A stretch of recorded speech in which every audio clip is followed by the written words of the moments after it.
Now we'll start discussing the different subtypes. Okay, so the tubal ectopic is 95% of the incidence, and what the TVS shows is the adnexal mass, it moves separately from the ovary.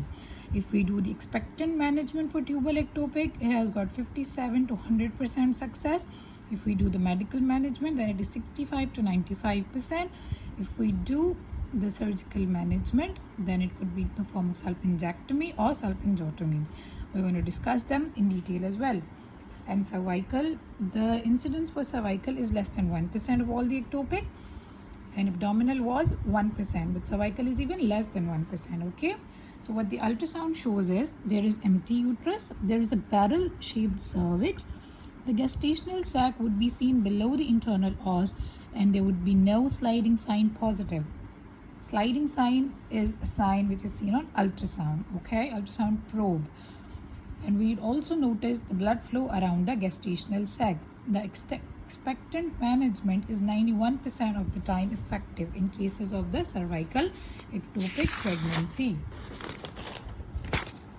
Now, the surgical management for cervical ectopic has a very big failure rate, okay, and it is only considered in cases of the life-threatening bleeding.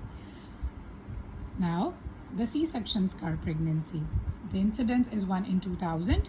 The TVS is supplemented by the help of abdominal ultrasound. So in this, we'd need TVS as well as the abdominal ultrasound. The first line management here would be medical, and surgical can also be considered better. What is the interstitial ectopic pregnancy? It is 1 to 6%. What the ultrasound shows is empty uterus, less than 5 mm of myometrium in all planes. 3D ultrasound and MRI can help us confirm the interstitial ectopic pregnancy. The management medically could also be acceptable, but surgical is far better. What we do in surgical is we do the laparoscopic cornual resection, or we do the salpingotomy. What is the incidence of cornual ectopic? It is 1 in 76,000. Okay, we would see a single interstitial portion of fallopian tube in the uterine body. The gestational sac is mobile and separate from the uterus and completely surrounded by the myometrium. Now, in interstitial and cornual, one big difference that we can clearly see even from my own notes is that there is only less than 5% myometrium in all planes in the case of interstitial ectopic. But when we talk about cornual, it is completely surrounded by the myometrium. Now, the vascular pedicels join to the cornoid uterus. What is the management? The management is only surgical excision of rudimentary horn by the laparotomy or laparoscopy. Now, what is the ovarian ectopic? There is no specific criteria for it, but we could see that there is a negative sliding sign, and the corpus luteum is identified separately than the ectopic tissue. Medical management is possible, but the definitive management is surgical and done with the help of enucleation or wedge resection, and the diagnosis is confirmed only on histology. Abdominal ectopic pregnancy, the incidence is only 1%. There is no intrauterine gestational sac, there is no dilated tube or adnexal mass. This is quite thing of a common sense, okay? If the pregnancy is an abdomen, how are we going to find anything in the uterus or the tubes or any adnexal masses? The gestational sac is surrounded by the bowel loop and separated by the peritoneum. Sac would be mobile, and MRI is very good at helping us identify the abdominal ectopic pregnancy. In cases of management, if it is an early abdominal pregnancy, then we could go for laparoscopy, but if it is late, then we could go to laparotomy. Now, there are different criteria, okay, for overall every ectopic that we talk about. There are 3 kinds of managements, okay? The first one is expectant, then there's medical, and then there is surgical. So what are the criteria in which we can fit these things, okay? If we talk about expectant management, then there should be no pain, okay? There should be no fetal heartbeat. There should be no intrauterine pregnancy. Now, why we're saying that there should be no intrauterine pregnancy?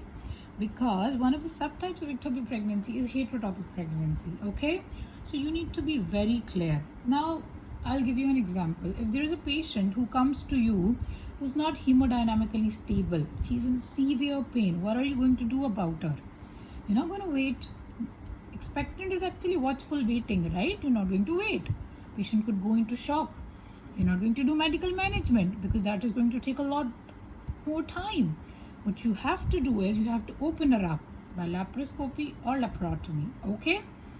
Now, first of all, expectant management. So the first thing that we identify, there should be no significant pain, there should be no active bleeding. What we can call it is hemoperitoneum. Okay, the size of adnexal mass is very important.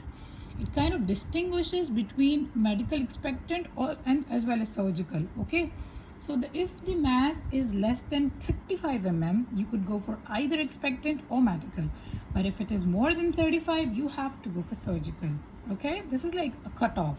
So 35 mm, you have to remember. Okay, now we talk about beta HCG. Let's see. If the beta HCG is less than 1000, go for expectant. Very good. Okay, expectant would be successful.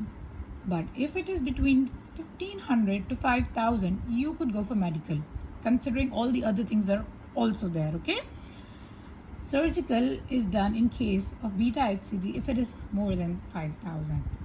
So let's read the surgical ones. Okay, we're going to do surgical management if there is pain, if the mass is greater than 35 mm, if the heartbeat is present, if beta HCG is greater than 5000. Okay, medical when there is no pain, when the mass is less than 35 mm, there's no heartbeat, no intrauterine pregnancy.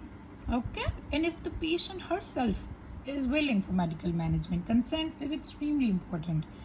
Expectant also, all the above things that we discussed with medical, they go for expectant as well, but the beta HCG should be less than 1000. And if our patient wants expectant management. Okay, now what is the follow-up? The follow-up is very important.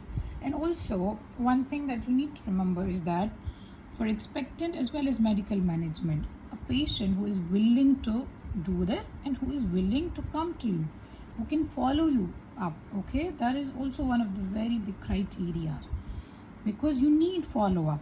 Follow-up for expectant management would be that you have to repeat the beta HCG between 5 and 7 days, and you have to follow up the beta HCG until it is less than 20 international units per liter. In selected patients, the success rate is 57 to 100%. If there is a decreasing level of beta HCG, then it is a good predictor of success. Now, very important, methotrexate. Methotrexate is actually used in cases of medical management. Methotrexate, see, the first thing that we see here is that it is first line only for those people who are able to return for follow-up. Okay, so now let's revise the criteria again. There is no significant pain, there should be unruptured mass less than 35 mm, there should be no heartbeat, beta HCG should be between 1500 to 5000, there should be no intrauterine pregnancy, and the dose of methotrexate is 50 milligram per meter square. Check beta HCG between on 4th as well as 7th day. In expectant, we say we're gonna do the beta HCG between 5th and 7th day, but here we are going to check the beta HCG on 4th day as well as 7th day. If beta HCG does not decrease by 15%, you have to repeat the TVS. Okay, you have to check, is there any cardiac activity, and you also have to exclude the hemoperitoneum. Okay, if there is, then you may consider second dose as well. The possibility of having second dose for patient is 3 to 27%. Let's talk about success. If the initial beta HCG with which you had given methotrexate was less than 1000, then there is an 80 to 90% success rate. If it is greater than 5000, then very less chance. Okay, 38% success. Higher success is seen if there was no any gestational sac. Okay, if the day 1 to 4 serum beta HCG was decreased, then 88 to 100% success. If it was increased, then 42 to 62% success rate. Okay. Now this is the last page. Let's discuss the side effects of methotrexate. Methotrexate actually causes bone marrow suppression, causes pulmonary fibrosis, non-specific pneumonitis, and liver cirrhosis. This could be asked in vivas, this could be asked in MCQs, but the common side effects are it causes excessive flatulence and bloating, causes stomatitis, and transient elevation in liver function tests. The important things about methotrexate is that if it has been given, how long should a woman wait before conceiving again? It's 3 months only, okay? And it does not have any effect on the ovarian reserve. You can actually tell your patient that, okay, if I'm giving you methotrexate, this does not in any way mean that it is going to affect your fertility in the near future. Now, let's talk about the follow-up after the surgical management. After salpingotomy, okay, you have to repeat the beta HCG after 7 days and repeat it weekly until it gets negative, okay? And after salpingectomy, if there is a healthy contralateral tube, do the urine pregnancy test after 3 weeks, okay? So in expectant, it was between day 5 and day 7. In medical, you had to go and do the beta HCG on day 4 as well as day 7. In surgical, in cases of salpingotomy, we're doing it after 7 days and then weekly until it gets negative. And in salpingectomy, we're going to do the UPT after 3 weeks. Okay, thank you.